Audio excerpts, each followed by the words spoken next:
Well mga kapupong, noong unang bahagi ng Marso, isang mahalagang pangyayari ang naganap sa himpapawid sa ibabaw ng Tehran ng isang advanced na Israeli F-35 Adir aircraft ay nakasagupa ng isang Iranian Yak-130 jet sa isang aerial encounter. Ayon sa mga opisyal ng depensa ng Israel, ang insidenteng ito ay itinuturing na kauna-unahan sa kasaysayan kung saan ang ganitong uri ng stealth aircraft ay matagumpay na nakapagpahinto ng isang crewed plane habang nasa himpapawid. Ang pangyayari ay naganap sa gitna ng mas malawak na panahon ng tumataas na aktibidad militar sa rehiyon. Sinabi ng mga autoridad ng Israel na ang operasyon ay bahagi ng isang mas malawak na kampanya na nakatuon sa mga estratehikong lokasyon. Ang aerial interception ay isinagawa ng mabilis at mula sa mas malayong distansya, sa halip na isang malapitan na maniobra. Ang Yak-130, na kilala bilang isang training at light combat aircraft ng Iran, ay naiulat na lumilipad sa ibabaw ng kabisera nang ito ay nasagupa. Binibigyang diin ng mga opisyal ang makasaysayang katangian ng pangyayaring ito at sinabi na mahigit 4 na dekada na ang lumipas mula ng huling magkaroon ng Israel ng katulad na sitwasyon sa himpapawid na may kinalaman sa isang piloted aircraft. Ipinunto rin ng mga leader ng militar ang mahalagang papel ng makabagong teknolohiya at koordinasyon sa naging resulta, lalo na ang stealth capabilities at long-range systems ng F-35. Agad itong nakakuha ng atensyon sa buong mundo, kung saan sinabi ng mga analyst na ito ay maaaring maging turning point sa modernong aerial operations. Ang F-35 na kilala bilang isa sa pinaka-advanced na fighter aircraft na ginagamit sa kasalukuyan ay dati nang nagamit sa iba't ibang misyon, ngunit ito ang unang kumpirmadong pagkakataon na nakasagupa ito ng isa pang crew jet sa ganitong paraan. Sa mga oras na nagpapatuloy ang sitwasyon, lumabas ang iba't ibang ulat na nagpapakita ng pagtaas ng tensyon sa rehiyon. Lumawak ang mga aktibidad militar at naiulat ang iba't ibang operasyon sa mga kalapit na lugar. Maraming international observers ang nagpahayag ng pag-aalala sa bilis ng mga pangyayari at sa posibilidad ng karagdagang pag-init ng sitwasyon. Sa mga sumunod na araw, napunta rin ang atensyon sa isa pang insidente na may kinalaman sa kaparehong uri ng aircraft. Isang United States F-35 ang naiulat na nagsagawa ng emergency landing matapos ang isang misyon sa Iran. Kinumpirma ng mga opisyal na ligtas ang pilot at isang investigasyon ang isinagawa upang malaman ang sanhi ng pangyayari. Ipinapakita ng mga kaganapang ito ang masalimuot at patuloy na nagbabagong kalagayan ng aerial operations sa rehiyon. Sa isang banda, ipinakita ng Israeli interception ang kakayahan ng modernong stealth technology, habang sa kabilang banda, ang insidente na kinasangkutan ng American aircraft ay nagbigay diin sa mga hamon na kinahaharap kahit ng pinaka-advanced na sistema. Ayon sa mga observer, ang mga pangyayaring ito ay bahagi ng mas malawak na pattern ng mabilis na pagbabago na kinasasangkutan ng iba't ibang bansa at makabagong kagamitan. Ang paggamit ng cutting-edge aircraft kasama ang long-range systems at maayos na koordinasyon ng mga misyon ay patuloy na humuhubog sa paraan ng mga ganitong sagupaan. Sa kabila ng tindi ng mga kaganapan, patuloy na minomonitor ng iba't ibang panig ang sitwasyon at nananawagan ang mga international organization ng pag-iingat. Sinabi ng mga analyst na ang mga susunod na linggo ay magiging mahalaga upang matukoy kung ang tensyon ay hihina o lalo pang tataas. Anyway, mga kapupong, ang makasaysayang aerial interception sa ibabaw ng Tehran ay nananatiling isang mahalagang sandali na nagpapakita ng parehong pag-unlad sa teknolohiya ng aviation at ang mas malawak na hamon na kinahaharap ng rehiyon. Well mga kapupong, patuloy na sinusubaybayan ng buong mundo ang mga kaganapan sa Middle East, lalo na sa paligid ng Strait of Hormuz, isang makitid ngunit napakahalagang daanan ng mga barko kung saan dumadaan ang malaking bahagi ng oil supply ng mundo. Sa mga oras na dumarami ang aktibidad sa lugar mula noong huling bahagi ng February, kapansin-pansin ang pagtaas ng presensya ng mga puwersang pansiguridad at ang mga pagbabago sa galaw ng mga sasakyang pandagat.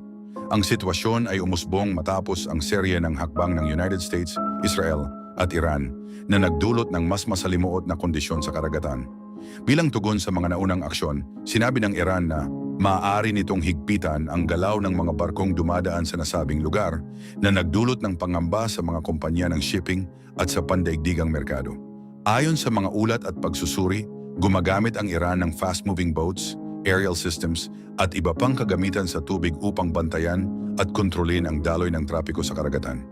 Dahil dito, maraming barko ang pansamantalang umiwas sa pagdaan habang ang iba naman ay naghihintay ng mas malinaw na sitwasyon bago magpatuloy sa kanilang ruta. Sa isang ulat ng Al Jazeera, sinabi na ang mga hakbang na ito ay bahagi ng mas malawak na tugon sa mga naunang pangyayari, kung saan ang mga rutang pandagat ay naging sentro ng atensyon.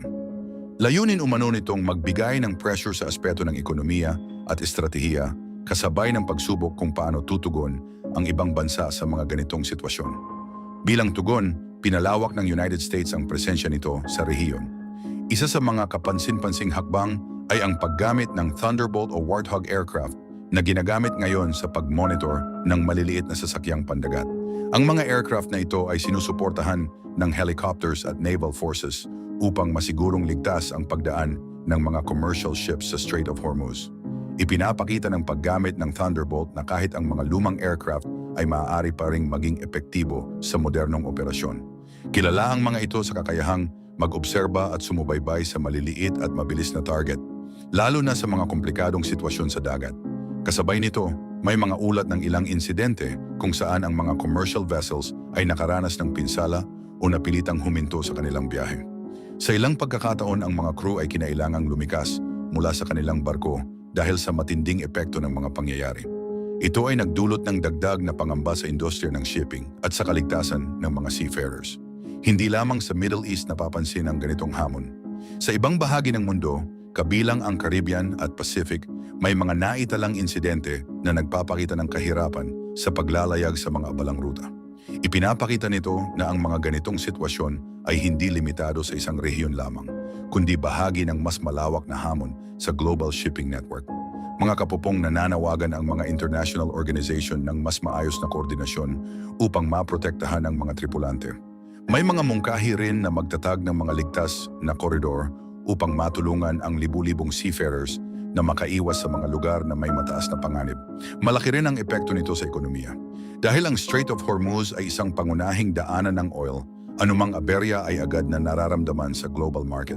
Nakikita ang paggalaw ng presyo ng langis na nagpapakita kung gaano kahalaga ang katatagan ng rehiyong ito. Anyway mga kapopong, nananatiling pabago-bago ang sitwasyon. Sa mga oras na patuloy ang pagdami ng puwersa at kagamitan sa lugar, mas nagiging komplikado ang kalagayan. Ang Strait of Hormuz ay nananatiling sentro ng tensyon kung saan ang bawat hakbang ay may kaakibat na epekto sa buong mundo.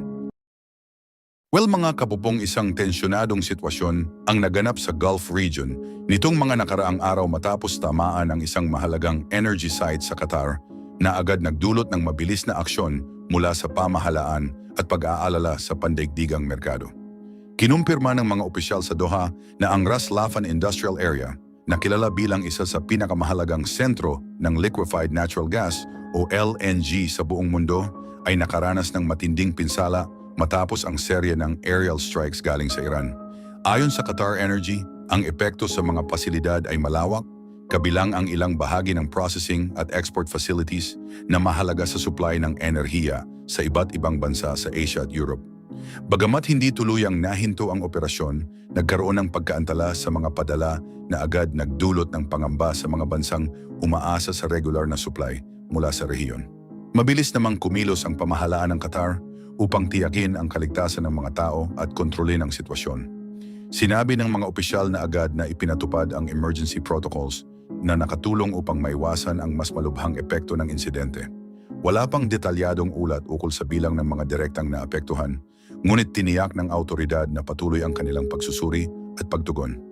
Kasunod ng insidente, inanunsyo ng Qatar ang pagpapaalis sa ilang Iranian officials na naka-assign sa kanilang bansang Qatar. Sinabi ng Ministry of Foreign Affairs na ang aksyong ito ay tugon sa nangyaring pag-atake na kanilang itinuring bilang paglabag sa kanilang soberanya. Idinagdag pa ng pamahalaan na nananatili silang nakatuon sa pagpapanatili ng katatagan sa rehiyon habang pinoprotektahan ang kanilang pambansang interes. Sa panig ng Iran, wala pang malinaw na pahayag na direktang tumutugon sa mga paratang kaugnay ng insidente.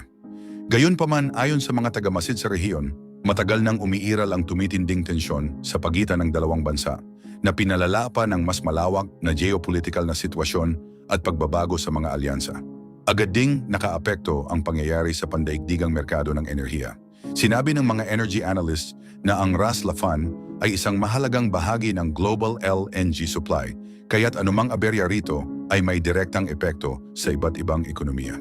Nakitaan ng paggalaw ang presyo ng enerhiya matapos lumabas ang balita dahil sa pangamba sa posibleng kakulangan ng supply. Nanawagan naman ang ilang pandaigdigang leader ng pagpigil at maayos na pag-uusap upang maiwasan ang mas malalang sitwasyon. Binigyang diin nila ang kahalagahan ng pagprotekta sa critical infrastructure at pagpapanatili ng tuloy-tuloy na daloy ng enerhiya, lalo na sa panahong maraming bansa ang nahaharap sa iba't ibang hamon sa ekonomiya. May mga ulat din na ginagamit ang diplomatic channels upang mapababa ang tensyon sa pagitan ng mga sangkot na panig. Sa mga oras na umuusad ang sitwasyon, may ilang residente sa mga kalapit na lugar ang nakaranas ng pangamba, ngunit agad silang pinakalma ng mga autoridad.